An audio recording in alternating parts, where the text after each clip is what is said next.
It's great to be back in Drapers Hall today for the third UKFT Sustainability Conference.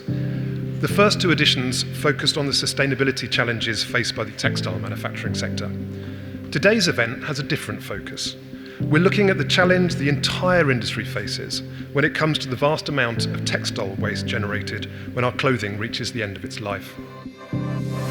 537 kilotons is being put in the bin by citizens. And if we're saying 51.2 is non-reusable, that's huge. We're talking about a revolution here. The system, as it currently stands, is fundamentally flawed, it's broken. And while research funding from government is always helpful, there's only one action that will really deliver a fundamental shift in how all retailers engage in sustainable transformation. Can we create a fair and balanced fee system that incentivises circular activity and sustainable design? We've got to bring this to life. We've got to make this happen.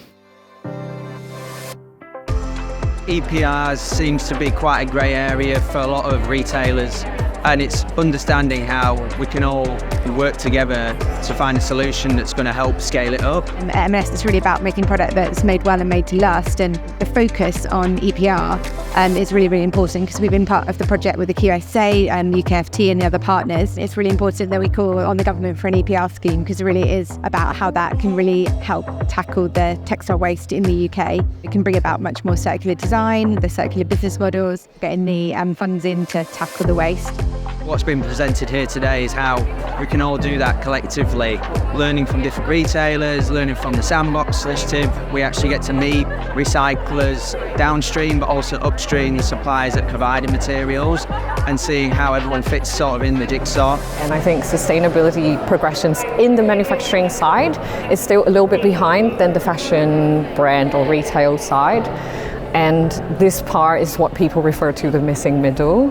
And I think there's a reason of that because maybe we don't facilitate these conversations enough. And I want to come today, network and learn to know what other manufacturers are thinking, how to make the sustainable or bio-based transition easier for everybody and make an impact. I think the first thing, it has to be a level playing field. That's the most important thing. It's got to be fair for all, and it's also got to be affordable for all as well. It's no good having a system where people will find a loophole to get out of it. As a manufacturer and a retailer, it's very important for us to ensure that we've got all our ducks in a row, that we can cover our manufacture base and also our retail base, because whatever costs are incurred under EPR, that the manufacturer has also got to bear that in mind. But it's great that we've been brought together as a collaborative team, and that everybody from every walk of life is here, and that if we collaborate together, the end result is always going to be a good one.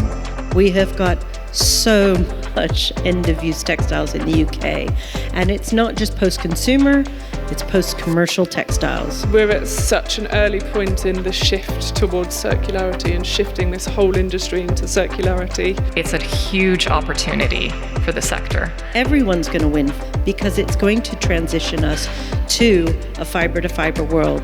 But I do think it's worth saying that with parts of the industry focused on selling more and more at ever cheaper prices, we are worryingly short of reaching our circularity goals. But we've also heard about the great collaborations that are already happening that hopefully will start to move that circularity clock a bit further forward. Grass ain't growing under us feet. Watch this space. Keep in touch. Thanks for listening.